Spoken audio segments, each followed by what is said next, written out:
पहले कक्षाओं में भी पढ़े हैं कि हमारे पास कुछ पदार्थ है जो स्वाद में खट्टे हैं, कुछ पदार्थ जो स्वाद में कड़वे हैं। जो खट्टे पदार्थ को हम अम्ल कहते हैं और कड़वे पदार्थ को क्षार कहते हैं। आज हम उसके बारे में ही कुछ विस्तृत बातें जानेंगे। तो अम्ल क्या है?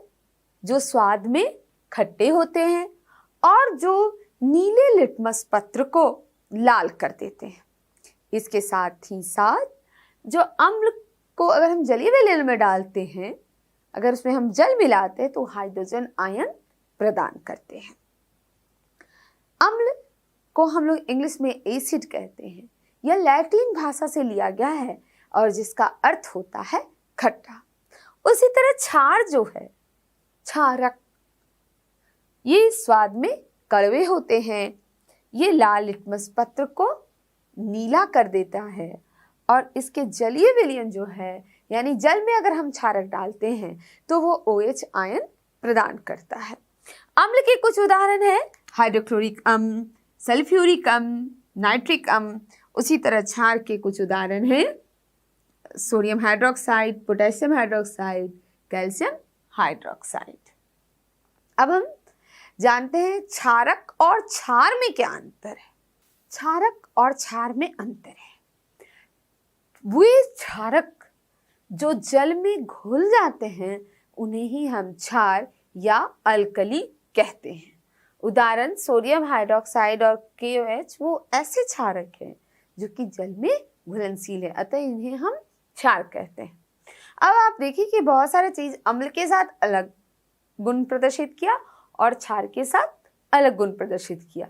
तो वो चीज या वो पदार्थ जो अम्ल और क्षार के साथ अलग अलग गुण प्रदर्शित करते हैं उन्हें हम कहते हैं सूचक।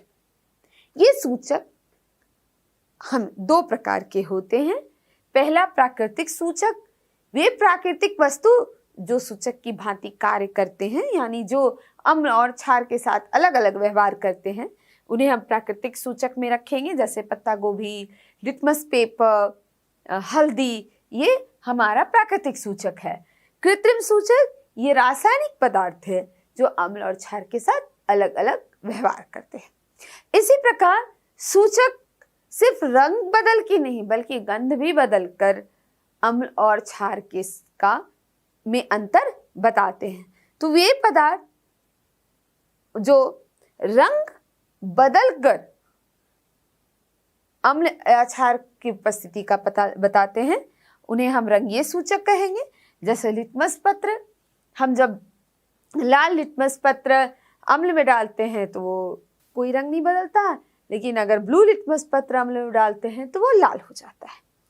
उसी तरह गंधीय सूचक, जब प्याज का रस या प्याज को आप अम्ल में डालते हैं तो तीक्ष्ण तेज गंध होती है, लेकिन क्षार में डालेंगे तो उसमें कोई गंध होती ही नहीं है। वैनिला जब अम्ल में डालेंगे तो वो अपने ही गंध में रहेगा, लेकिन जो ही हम इसे क्षार में डाल देंगे वो अपना गंध को भी खत्म कर देगा। तो ये पदार्थ जो सूचक है वो अम्ल और क्षार के साथ अलग अलग गुण प्रदर्शित करते हैं। अब हम देखते हैं कि ये अम्ल और क्षार के गुणधर्म क्या क्या है, उनकी रासायनिक गुण क्या क्या है और ये किसी दूसरे पदार्थ से किस प्रकार अभिक्रिया करते हैं। अब अम्ल और क्षार के रासायनिक गुणधर्म क्या है, तो सबसे पहले देखते हैं धातु के साथ ये किस प्रकार अभिक्रिया करते हैं। जब अम्ल धातु के साथ अभिक्रिया करते हैं तो बनाते हैं लवण और हाइड्रोजन गैस। एक प्रयोग है, अगर जिंक के दाने के ऊपर अगर हम सल्फ्यूरिक अम्ल डालें तो एक गैस निकलेगी, और अगर उस गैस के पास जलती हुई तीली लेके जाते हैं और अगर वो फटफट आवाज के साथ जलने लगती है, अर्थात वह गैस क्या है, हाइड्रोजन गैस है। ये हाइड्रोजन गैस की उपस्थिति कई जांच भी है कि अगर कोई गैस निकल रही है तो वहां हम जलती हुई तीली ले जाकर देख सकते हैं कि ये गैस कौन सी है, क्योंकि कार्बन डाइऑक्साइड होगी तो बुझ जाएगी, ऑक्सीजन होगी तो और तेज जलेगी, और हाइड्रोजन में ही वो तेज फटफट आवाज से जलती है। अगर क्षार को भी धातु के साथ अभिक्रिया कराएं तो हमारा लवण और हाइड्रोजन गैस बनेगा। ये NaOH के साथ जब जिंक को कराते हैं तो सोडियम जिंकेट बनता है और हाइड्रोजन गैस उत्पन्न होता है। तो यानी अम्ल और क्षार दोनों के साथ अभिक्रिया कराने पर हमें लवण और हाइड्रोजन गैस बनता है। अब चलते हैं धातु के कार्बोनेट और बाइकार्बोनेट के साथ अम्ल और क्षार किस तरह से अभिक्रिया करते हैं। तो अम्ल अगर कार्बोनेट या हाइड्रोजन कार्बोनेट के साथ अम्ल का अभिक्रिया होता है तो बनता है लवण, कार्बन डाइऑक्साइड और जल। लेकिन क्षार जो है बाइकार्बोनेट के साथ कोई अभिक्रिया नहीं करता है। अब हम देखते हैं कि अम्ल और क्षार परस्पर आपस में कैसे अभिक्रिया करते हैं। कार्बोनेट या बाइकार्बोनेट जब अम्ल के साथ अभिक्रिया करते हैं तो जल और कार्बन डाइऑक्साइड गैस निकलता है। अब कार्बन डाइऑक्साइड गैस की जांच कैसे की जाती है कि जब वो कार्बन डाइऑक्साइड गैस को हम चूने के पानी में प्रवाहित करते हैं तो चूने का रंग, पानी का रंग दुधिया हो जाता है। ये इस बात को बताता है कि वो गैस क्या है, कार्बन डाइऑक्साइड। जब हम अपने घरों में भी दीवार में जब हम चूना करते हैं तो वो वास्तव में क्या होता है, चूने का पानी। और आप देखते हैं जब तुरंत चूना करते हैं तो वो सफेदी नहीं आती है, थोड़ी देर छोड़ देने के बाद वो क्या होता है, चूने की पानी वायुमंडल के कार्बन डाइऑक्साइड से अभिक्रिया करके सफेद रंग का कैल्शियम कार्बोनेट बना देता है और इसी कैल्शियम कार्बोनेट की परत आपके घर के दीवार में लग जाती है और वो सफेदी एकदम साफ दिखता है। अब देखते हैं अम्ल और क्षारक कैसे अभिक्रिया करते हैं। अम्ल और क्षारक भी मिलकर लवण और जल बनाते हैं। अब इस प्रक्रिया में क्या होता है कि अम्ल जो है क्षारक के गुण को नष्ट करता है और क्षारक अम्ल के गुण को नष्ट करता है और जिसके फलस्वरूप अम्ल भी उदासीन और क्षारक भी उदासीन हो जाता है और जो उदासीन पदार्थ है वो होता है लवण और जल। तो इस तरह से एक उदाहरण है हाइड्रोक्लोरिक अम्ल को जब हम NaOH क्षारक से अभिक्रिया कराएं तो हमारा NaCl+H2O बना। अब लवण को भी हम 3 प्रकार में बांट सकते हैं, अम्लीय, क्षारीय और उदासीन। अगर प्रबल अम्ल को दुर्बल क्षारक से अभिक्रिया कराइएगा तो जो लवण बनेगा उसमें अम्लीय गुण मौजूद होंगे और जल बनेगा।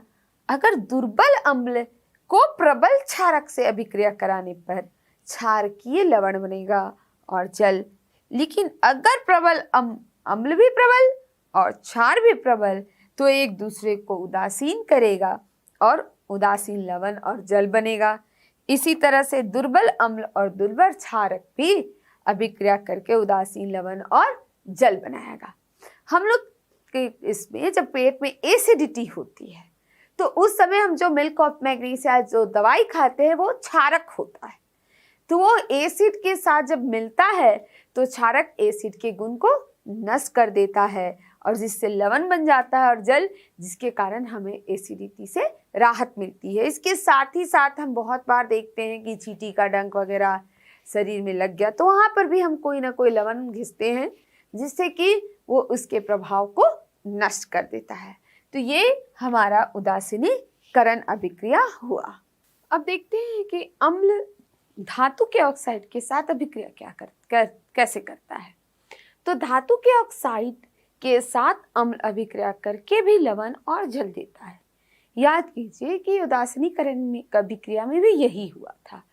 और आप जानते हैं कि धातु के ऑक्साइड की प्रवृत्ति क्या होती है, क्षारीय, अर्थात ये क्षारीय प्रवृत्ति का है, इसीलिए अम्ल के साथ अभिक्रिया करके क्या बनाया, लवण और जल। ठीक उसी प्रकार अधात्विक ऑक्साइड भी जो है वो क्षार के साथ अभिक्रिया करके लवण और जल बनाता है, क्योंकि अधात्विक ऑक्साइड जो है उसकी प्रवृत्ति अम्लीय होती है और ये अम्लीय प्रवृत्ति जब क्षार से अभिक्रिया करेगी तो लवण और जल बनाएगी। अब हम देखते हैं कि जल में अम्ल या क्षार डालने पर क्या होता है। जब जल में अम्ल डाला जाता है तो वो H+ आयन देता है और यही उस अम्ल की पहचान भी है। अगर कोई सूखे अम्ल में हम लिटमस पत्र डाल के हम जांच करना चाहे कि वो अम्लीय गुण दिखाता है या नहीं, तो नहीं होगा। क्यों? क्योंकि वहां पर सूखा जो पदार्थ है वो H+ आयन नहीं देगा, और जब H+ आयन नहीं देगा तो वो अपना अम्लीय गुण प्रदर्शित नहीं कर पाता है। इसीलिए अम्लीय गुण दिखाने के लिए हम हमेशा भींगे या जल मिले हुए विलयन से ही पता लगाते हैं। तो ये है। अब ये जो H+ है ये जल के साथ मिलकर फिर हाइड्रोनियम आयन का निर्माण करता है। जैसे HCl जल के साथ मिला तो हाइड्रोनियम आयन दिया और जल बनाया, क्योंकि H+ आयन अकेले उपस्थित नहीं होता है। उसी तरह क्षार भी जो है वो जल के साथ मिलता है तो OH- आयन देता है, Na+ आयन और OH- आयन देता है। तो वो उसकी उपस्थिति जो OH- की जो उपस्थिति है वो उसके क्षारकीय गुण को दर्शाती है।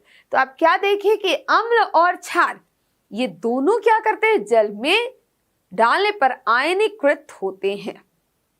लेकिन जब हम एक अम्ल की बात करें जैसे कि C6H12O6 जो हमारा ग्लूकोज है, भाई इसमें भी H+ दिख रहे हैं तत्व, लेकिन जब हम इसको पानी में डालते हैं तो ये H+ आयन नहीं देता है, अर्थात ये अम्लीय गुण को नहीं प्रदर्शित करेगा।